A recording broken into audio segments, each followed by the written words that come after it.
दोस्तों मेरे चैनल में आपका बहुत बहुत स्वागत है। और आपको बता दें कि आप यूट्यूब पर बहुत सारे वो वीडियो देखते हैं दोस्तों, जो एयरटेल में वो अपने नाम के हेलो टून है वो सेट कर सकते हैं। बहुत सारे दोस्तों यूट्यूब पर वीडियो वो आ सकते हैं, सैकड़ों की संख्या में आपको दोस्तों ये वीडियो मिल जाएंगे। लेकिन आपको बता दें कि एयरटेल में आप अपने नाम के हेलो टून है वो सेट नहीं कर सकते हैं दोस्तों। आपको बता दें कि ये कंपनी ने अभी कुछ दिन पहले है दोस्तों ये स्कीम है ये बंद कर दी है दोस्तों। और इसके तहत आप अपने नाम की वो हेलो टून सेट नहीं कर सकते हैं दोस्तों। और यदि आप किसी सॉन्ग को वो अपनी हेलो टून सेट करना चाहते हैं तो इसके लिए दोस्तों आप पिंक म्यूजिक ऐप है वो दोस्तों एयरटेल की डाउनलोड करना पड़ेगी।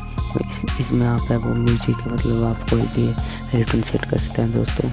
यदि आप नेम टून सेट करना चाहते हैं दोस्तों यह भी नहीं हो गई, क्योंकि कंपनी ने वो कुछ दिन पहले दोस्तों ये इस सर्विस ये बंद कर दी गई है। और इसके तहत आप हेलो टून है वो अपने नेम की दोस्तों नहीं सेट कर सकते हैं दोस्तों। ये यूट्यूब पे वो आप वीडियो देख के अपना टाइम में बर्बाद करेंगे दोस्तों। आपको बता दें कि ये फेक वीडियो बहुत सारे बनाते हैं दोस्तों। और लेकिन एयरटेल में अब ये सर्विस है ये पूरी तरह से बंद हो चुके हैं दोस्तों। आप अपने नाम की ट्यून है वो दोस्तों आप शेयर नहीं कर पाएंगे।